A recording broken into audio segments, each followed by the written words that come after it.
Hello, everyone, and welcome to episode 3 of It's Not You, It's Me podcast. I am DS Choi, your host, and today's episode was actually recorded during the first week of the new year, and I was out of town. I didn't really want to record, but I decided to continue building the yapping habit. And so, this episode is about one of my New Year's resolutions to be physically fit and healthy, and it starts with a story about it several years ago. All right, so I am currently not at home. I'm traveling to see my girlfriend in a different state, and I mean, I guess we could talk about long distance, but that's not what I was planning to do. I've been struggling. I mean, it's New Year's time. This is the first week, and I guess I wanted to talk about my life's intentions and desire, basically a New Year's resolution to be more physically fit and healthy. And today was the first time in like a few years. It's not maybe not a first time in a few years, but I'm trying to get back into jump roping. And so, back in 2018, March 2018, I went to Korea, uh, and it had been a few years since I've been to Korea. But basically, every time I go, I get a health checkup just to make sure. Well, because it's a lot easier there, the healthcare system and whatnot. And they do a full body check and blood work and all that stuff. And so, um, I got my health checkup, and they were like, by Korean standards, well, I don't even know if they say Korean standards, but they're just like, they show me the chart. It's all in Korean. I don't really fully understand.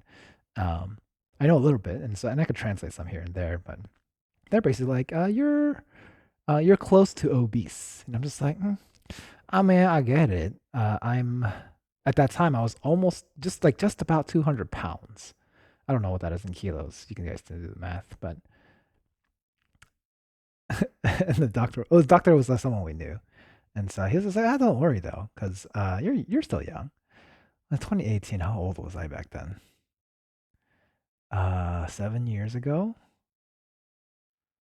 So late 20s. Not a bad age, right? But I was like, dang. I mean, 200 is typically when I tell myself anyway that I should lose weight. In college, I was roughly around 180, 185. If I hit 200, I told myself, oh, it's about time to lose weight. Um, 170 was probably a good weight, but I think ideally, um, to be more, I guess, at the body fat percentage I would like, maybe 160. If I lost that much more fat per se, fat like weight and the if I lost the weight and fat, because clearly it's not like always fat, because you're also building muscle if you're working out, if you're doing resistance training and all that stuff. But anyways, 2018 March, I get the health checkup, and they say you're kind of obese, but it's okay. You can just work it off. I was like, what do I do now? And so, but I am definitely more about proactive, preventative measures more than suffering the consequences from being negligent. And sure, yeah. I mean, obviously, I need to work on my health checkups and other things, but I'd like to think that I live a fairly healthy lifestyle. And so, anyways, I decide to. I mean, in terms of losing weight, I think there's three parts to it. Obviously, I'm not an expert, but I can definitely tell you what worked for me. And as I'm trying to get back into it, I can talk about kind of like the, I don't know if coaching mentality is the way to put it, but I just yap away. It's another episode. A little bit low energy here, but maybe it'll change as we go into conversation. Um,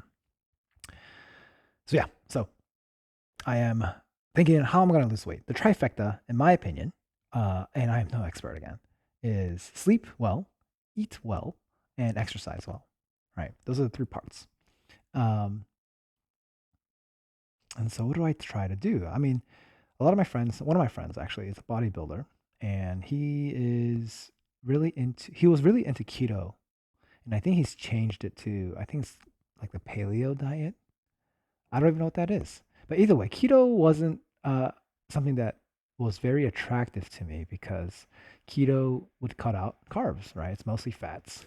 You're changing your energy source from carbs to fats. And so, what you eat is predominantly protein and fats, high in fats, and very little carbs because you need to get your body into a state that it's starving from carbs so that it will switch to burning fat. And I was thinking to myself, I'm Korean. I like rice and noodles way too much. I don't think I could ever give that up. And so I think that that's a very important thing when you're deciding to change something about your lifestyle. You would want it to be synergetic with how you live. It shouldn't be disruptive unless you're trying to actually make a life transformation, like going from one end to the other. And I don't know if extreme's the right way to put it, but more so that you are happy to make drastic changes to get drastic transformation. And that's everyone's preference and whatever you choose. But for me, I think more, it was more so my decision was for maintenance. I wanted to change my diet and lifestyle to have a better uh, maintenance for physically being physically fit and healthy.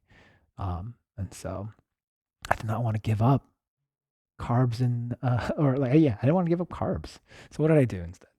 Um, I chose intermittent fasting, and I didn't do much research on it, but basically, it wasn't for me. It was a very easy, synergetic decision. I don't know if synergetic is the right way to put it, but um, basically, intermittent fasting. What is it? It's basically you're choosing a period of time to eat and fasting for the rest of the time. That's the best way, better way to describe it. It's so for example, I fast for 16 hours. What does that mean practically? I eat within an 8-hour window. And so what I tried was eat my breakfast at 8 o'clock in the morning, 8 a.m., and then lunch at 12, and then dinner at 4. So 8 to 4 is an 8-hour window. And I might start eating at 4, sure. Like it might end like, I don't know, before 5. And so maybe it's a 9-hour window. You can, it doesn't, I'm not really strict about it. But I try to keep it in mind, try to be mindful about when I eat, when I start to eat. And if there's some slip up in there, it's okay. Some people do a 12-hour fast. And so you eat within a 12-hour window. So maybe you'll eat breakfast at 8, lunch at 12, 1, 2, or and dinner maybe at, I don't know, 7 or 8. Like I don't know what people's eating preferences are. Maybe they'll eat at a regular time. Maybe yeah, maybe they'll have dinner at 6, right? And then maybe they'll have like a post dinner snack or something that they enjoy until 8, so that when they eat breakfast the next day at 8 a.m., it's still 12-hour fasting. The idea with intermittent fasting is that when your body's in a fasted state, it's like there's like health benefits for different things as your body tries to repair as you go into fasting state, et cetera, et cetera. And people had a lot of good results from it. Just literally from eating whatever they wanted, or eating, maybe that's a dangerous way to put it.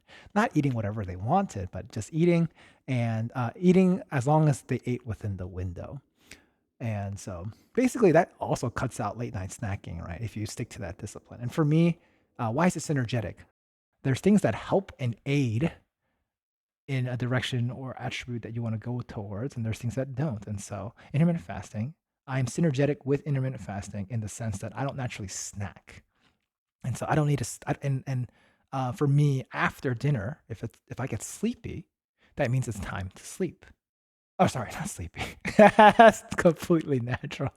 If you get hungry after you eat dinner, right? Some people, when it gets later at night, they get hungry, right? They get cravings. Um, for me, when that moment hits, it means it's time to sleep. My body is craving energy, and so instead of feeding it energy, it's time to rest, go to sleep. So then I'm not using energy, and the body goes into a state of recovery, right? Versus consumption. And so I thought intermittent fasting was great. It was a very easy way for me to um, manage my calories. But I also counted calories to a degree. I wanted to eat, I was on a low budget, and I wanted to, that was right around the end of my PhD time. I usually eat out for every meal during my grad school, but I wanted to get healthier, right? And so it's like time to stop eating out. Or if I eat out, let's be very, very mindful. I was already mindful anyway, but let's start eating at home for many of the meals. And so I wanted a good ratio between carbs, proteins, and fats, and try to eat more whole foods. And also, because I'm also, I guess this is a very important point, I am an eat to live versus a live to eat.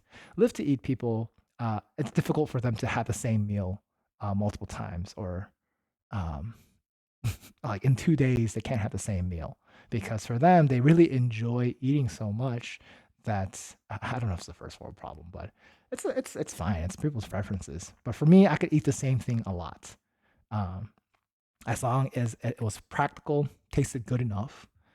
Um, and so I'm definitely not a foodie. I know what good food is, but I'm not someone who uh, lives to eat. Hence the phrase, right? So instead, I am eat to live. I just eat whatever I need to sustain myself and feel healthy about it. I'm definitely still very conscious about unhealthy food because I think that rather than it's eating to live, it's eating to uh, destroy myself. I don't know. Some of that junk food does not. Uh, the taste is not worth the consequences, right? The regretty spaghettis. Um, and so being eat to live, not being a snacker, intermittent fasting was synergetic with that lifestyle. And so I didn't have to change that much, which promotes the motivation and the ability and the discipline. I don't have to try so hard to adapt that practice of intermittent fasting. And so I think that's one of the successes that I had for um, my diet. I don't know if diet's the right word, but um, the eating decision in my weight loss journey. Right. And so I naturally sleep well anyway, or I don't know if naturally sleep well anyway, but the more part of it's kind of synergetic with exercise. If you exercise, if you expend energy during the day, if you're on your feet a lot, doing manual labor or whatever it may be, your body naturally uses up the energy so that at night you will just be exhausted and you'll just knock out and go to sleep. But sleep usually refers to how long you're able to sleep. And so you want to make sure you get, and your body's different. People say average of 7 to 8 hours. That's an average. Some people might need more. People might need less. It just really depends on how your body responds to sleep. I would say err on the side of, if you tend to sleep less, like 6 hours, right? Then err on the side of sleeping a little bit more, maybe 7 or 8 hours. And if you tend to sleep more, I would say err on the side of maybe perhaps you don't have to sleep as long. Like let's say you sleep 9 hours, right?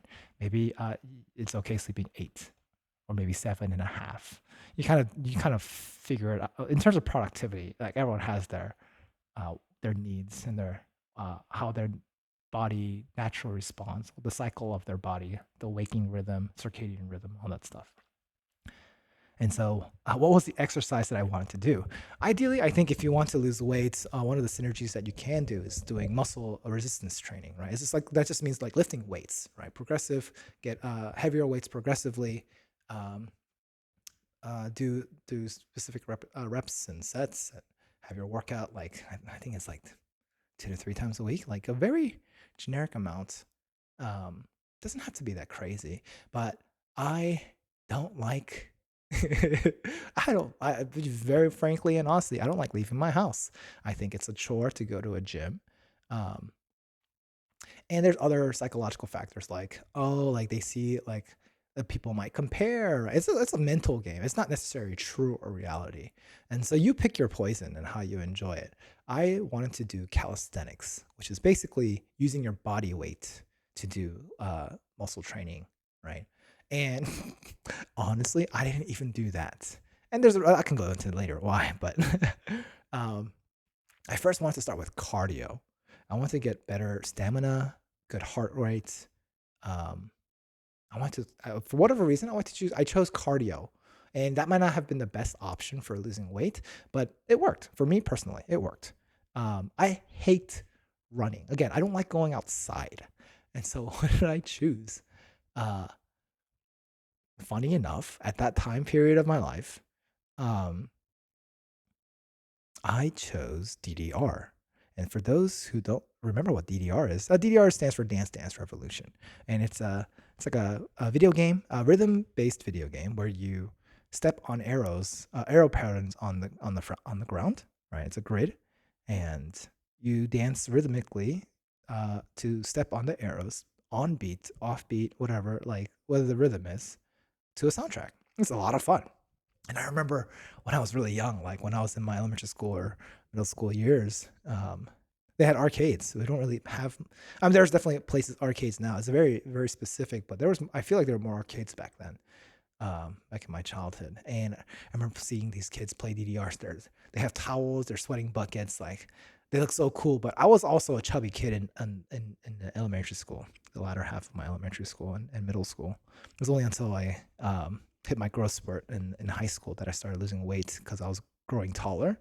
But I definitely wasn't that athletic. I hated running the mile in elementary school. I was such a bad runner. And so there's a lot of reasons I don't like running for cardio, but I was just like, let's play DDR. Um, let's enjoy playing games and working out. And so that's what I did. I bought these really nice DDR pads that are not the mats. Some of the games come with mats, the plastic mats. They're janky. I bought really nice pads. They were $350 a piece, and I bought two of them so that I could play with friends if they wanted to. And so when I got the game, oh my gosh, I played like 3 to 4 hours daily. I had so much fun. It was crazy. And so my roommate would come home after his day of work. I'm at home already and I'm already working out. And then I'm just wearing my underwear because like I'm sweating buckets, right? Like wearing my boxers, and so I don't want to get it's hot, and so you see me with my dance moves, well, not my this is my footwork, right? Oh, and for the DDR gamers, you guys know that in the arcades you have the bar in the back to hold on to, and you can move your feet a lot quickly. I didn't have a bar because I bought these pads, and they're not the arcade version where you could technically fit a bar, but I didn't want to, right? And so I was like, I'm gonna use actually the rotations of my body and position myself in ways that I could actually step on all the keys without a bar. And so I would think that that's also a workout. And so, man, I would play this for hours, sweat buckets, and basically, yes, I could I could slip on my own sweat based on how much I was sweating while playing this game, and I loved it. It was such a good time. But here's the problem: for DDR, because it's a rhythm game, it's a set choreo, same patterns. The more you get better at the game, your footwork becomes a lot more efficient. And so yes, it's work, but it's not as it becomes less of a workout the more you get into it. And at a certain point, you kind of hit a peak in terms of like the kind of workout you'll get from it. And so I had to choose a different alternative. But I love the game. I love if I could still play DDR now, I would. But it's been so long since I've last played, and I used a PS2. And that I think my PS2 is so old it doesn't really read games anymore. Whether it's the problem with the laser or the disc is too scratched up, I don't know. I might need to figure that out in the future if I want to play more. But again, I have to also check if the mats work, the DDR mats still work because it's been years since I've last played. But that aside, I was too efficient at the time. Now after playing for yeah, I played so much of that too. I don't know if I paid in terms of arcade coin money. I don't know if I paid myself back, but I think it was a great purchase as an adult to get into my childhood dreams to play this arcade game. But now I need to choose a different exercise. And again, let me tell you, I hate running. I played lacrosse when I was a freshman in high school. That's the only time I played. But man, lacrosse was a lot of running too. I hated it. That's a different story. Lacrosse is a completely different story. But I was researching what other cardio is efficient and worth my time, basically. What I discovered was jump roping. Jump roping was supposedly better on your knees than running and more efficient in terms of heart, like cardiovascular health. Like you can do less jump rope and achieve more calorie burning and health benefits than running. And I don't know if that's propaganda or scamming or whatever. I didn't care because again, I didn't want to go outside to run, and I didn't want to go to a gym. I would rather just stay home. And so, luckily, at the time, I was living in a half basement apartment, and that half basement was the first floor. So there's no one beneath me, and the ceiling was high enough in which I could jump rope indoors. It was great. And so I started. There's on YouTube. There's these people called jump rope dudes. I think if that's correct, and I would just look up their tutorials. That's what I just YouTubed it basically. Where do I start for jump roping for beginners? And their channel showed up, and so I followed their instructions, like what I wish I knew before I started jump roping. And so I bought these jump ropes from Amazon, really janky $5 ones, and I would measure them the length so that it's matched my height, and I started jump roping. And man, I was bad. And man, I was out of shape. Even if I did DDR, it's a different kind of intensity because for jump roping, I think the other thing was they said don't do the like for every hop, you should be jumping over the rope. And so I do remember when I was in elementary school, the way we jump roped was you would do the you would jump over the rope and you might like jump twice um, before the rope was jumped over again, if that makes sense. And so you can kind of take it slow, but they're just like, no, just every time you jump, you should be skipping rope, right? Skipping over the rope. So that's what I did. And that took some time, but that's what I built my jump roping stamina over time. That basically, I got to a point where I usually did 5 sets, but would take roughly 30 minutes. What is 5 sets? That kind of changes, but basically, um, one set consisted of 8 durations of 30-second jump roping. So, jump rope 30 seconds. I would rest for 10, and I'll do another 30 seconds, rest for 10. Repeat that for a total of 8 times, 8 durations of 30 seconds, which is about 4 minutes. And then you add the 10-second rests, and that becomes roughly 5 minutes. And that's one set. I don't know if that made sense, but it doesn't really matter. It just means I jump roped.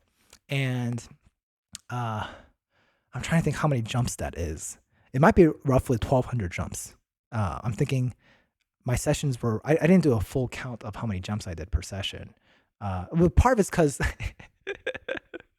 you kind of if you might find yourself jumping and whipping yourself on accident, right? Like you trip over yourself, and man, because I'm jumping barefoot indoors, that stuff hurts. And then if I mess up like hitting my toes, oh my gosh, I want to cry. It hurts so bad. And then sometimes you whip your back. Ooh, I got the thin ropes. It's not a weighted rope. It's a thin rope, so it's more for speed. And man, when that whipped my back, you could see these red lines on them. I'm just like, I ain't no Jesus, but man, these whiplash, like this lashing I get, it's painful. Um, but anyways, I was consistent with that. And how did I know I was losing weight? Obviously, I had a scale that I bought, and I measured myself every morning, literally just every morning. My morning ritual was go pee and weigh myself.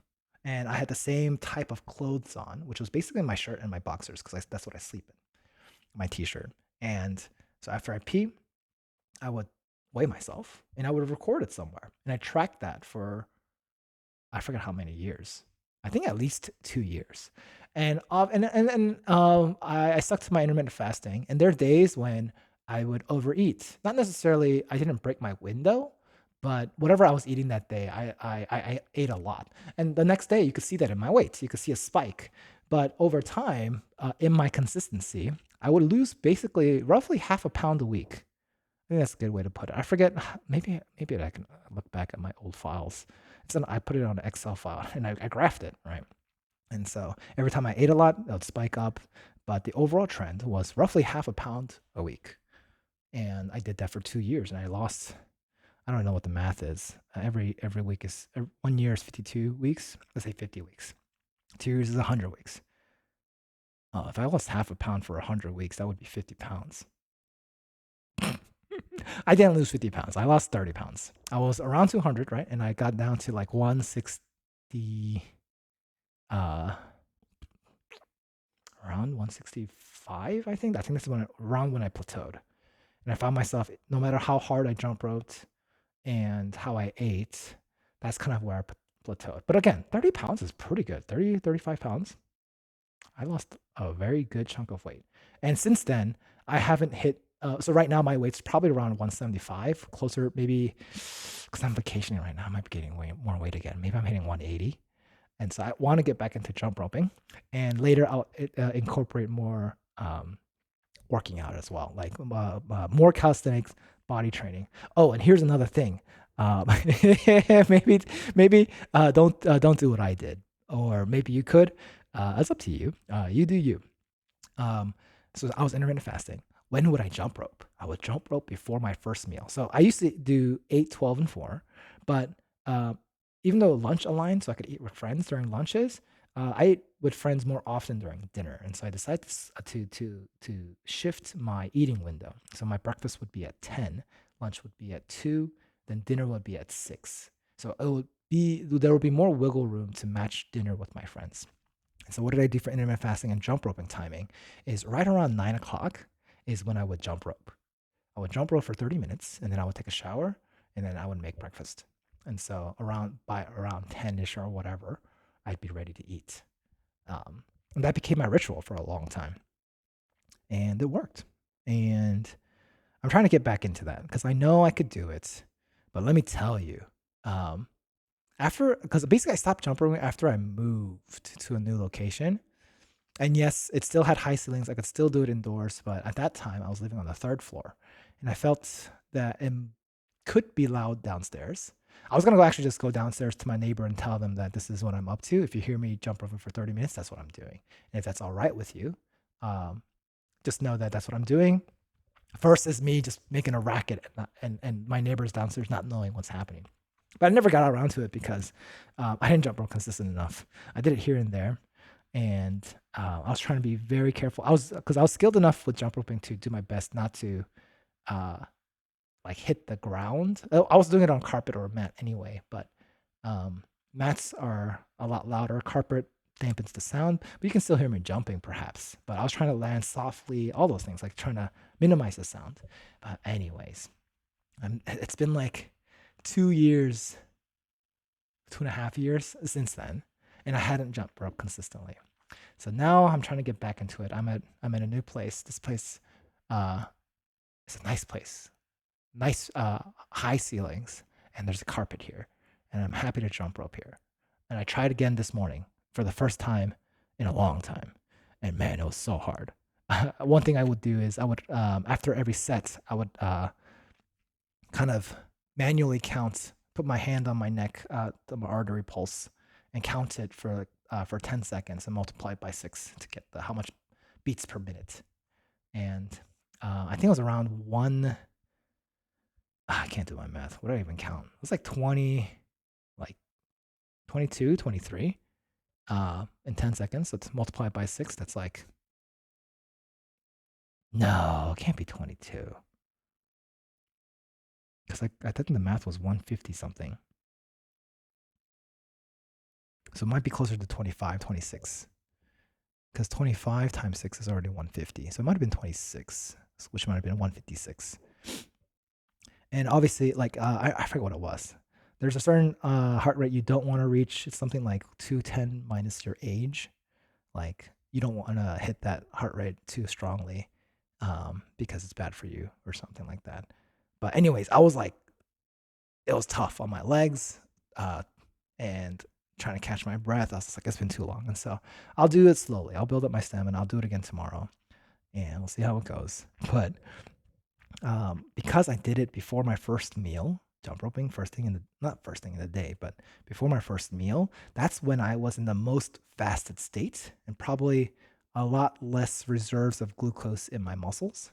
And so I was thinking that would be most effective in helping me lose weight, right? Because perhaps burning fat, losing weight by burning more fat. Did it work? I have no idea because the scale that I was using was it just measured weight. Perhaps I should have gotten a scale that measures body fat percentage as well. That might have been better, more accurate, but it didn't matter. Just start where you want to start. Do what you need to do. It's definitely more about taking action and being consistent. I think that's the biggest thing about working out. If there was a quadrifecta, I don't know what the word that is, I would add consistency is really important. And so just do it every day. Clearly with some rest. So what did I do? I jump rope for every 3 days and rested the fourth day. And so it was not like a weekly thing. It was more of a 4-day cycle. 3 days of jump roping, 1 day of rest. I think there was a time period when I did 6 days of jump roping and 1 day of rest in a week. It just depends on what was convenient at the time. But I think generically it was 3 days a week or 3 days of jump roping, 1 day of rest. And that's just the cycle that I chose to do. And that can be inconvenient depending on what your weekly deal is. You can choose to do 5 times a week and 2 days of rest, whatever you choose. Do whatever you want. It's fine. And what else do I have? Oh, and so I tried to add calisthenics into it. But man, when I try to do sometimes, oh, well, I guess even before calisthenics, if I jump rope too hard, sometimes I will feel like wanting to pass out, and that's why I'm saying like it might be a little dangerous to do it after in a fasted state. Just don't push yourselves too hard. Figure out what your body needs. I've definitely almost passed out before, and like, like this, it's probably so bad health wise. I would just have to lay down and like I just want to sleep. And sometimes I would just fall asleep for like an hour because like I don't know, my body was just like you need to conserve energy. You have no energy right now. And so sometimes because I went to the resistance training, I was like, let's do some push-ups, let's do some sit-ups or whatever ab exercise like after jump roping, or maybe even before jump roping. But man, in that fasted state, it is so hard to do any workout with muscle building, and so I might have to incorporate calisthenics and muscle building in a different way. Maybe I really have to go to a gym, or maybe I have to do it after sometime after I eat my first meal because I can't do it before my first meal. And that's something I'm thinking now, knowing now after that experience in the past that I can lose weight, but I'll hit a plateau with my cardio, and I want more muscle definition anyways. And so that's something to look for that I'm thinking about looking forward to, or thinking about figuring out more concretely later. But right now, we'll take one step at a time. I want to get back into jump roping and hopefully be more consistent in that. I should probably take a picture, but I think I remember taking a picture last time, and I don't think you could tell very well, but maybe I just didn't take enough pictures. I wanted to lose more fat, but it didn't. I didn't know if I was losing more fat or if I was losing muscle at the same time. Like again, I didn't measure the body composition like I should have if I were targeting fat loss. If that makes sense, because your weight only tells you so much of the story. The goal isn't necessarily losing weight to be healthy. I want to be at a certain body composition, and maybe that's my next step. Maybe I should buy a scale in which I can record a different biometric of like body fat percentage, muscle composition, things like that. That it's more detailed versus just weight. And the next probably I don't know. I mean, I'm still fairly regular. Again, as eat to live, I've probably been eating the same breakfast and same lunch for such a long time. Dinner's probably the most diverse. But right now, my roommate cooks. And so when I'm back at home, I just eat whatever he makes.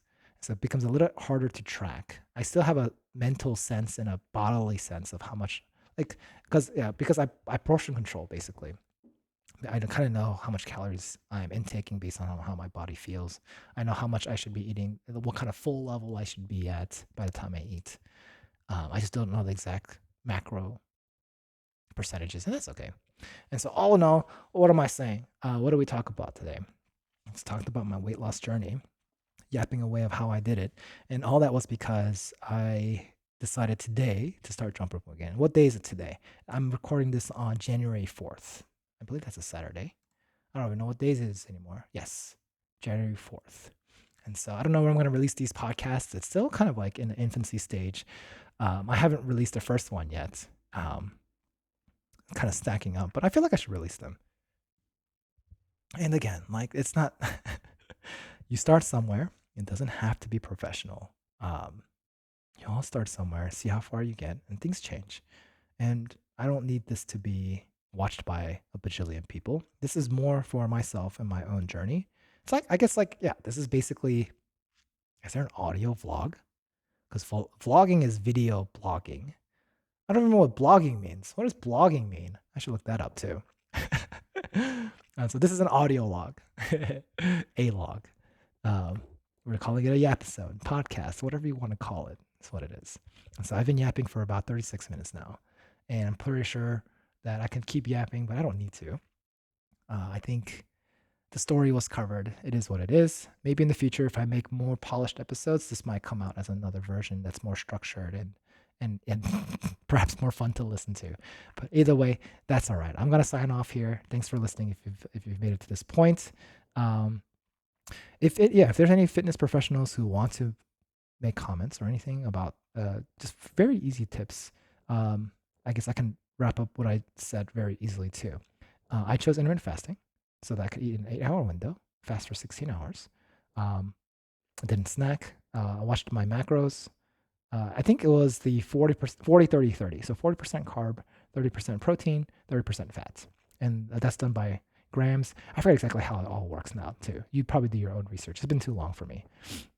And I slept pretty well, probably 7 to 8 hours a day. And then I jump rope before my first meal at 10 a.m. And I did that consistently for about 2 years. And I lost about 30 to 35 pounds. That's it. If you made it this far, thank you. And I'll see you next time. Bye-bye. So clearly, these secret Yapisodes have been released already at this point. I released the first one 2 weeks after recording this one, which is sometime mid-January. I'm trying to keep a weekly schedule and have about 4 episodes recorded ahead of time. We'll keep at it and see how long I can keep this up. Hopefully longer, better, and improving over time. And so, some clarifications. You heard me talk about jump roping, and the maximum heart rate is actually 220 minus your age. And also, I jumped closer to 2,000 jumps when I was doing 5 sets at my peak jump roping. But yeah, to end this episode, remember that the moral of this story is to figure out what makes it easier for you to reach your goals that fits with your lifestyle decisions. With that, the outro is over. See you next time.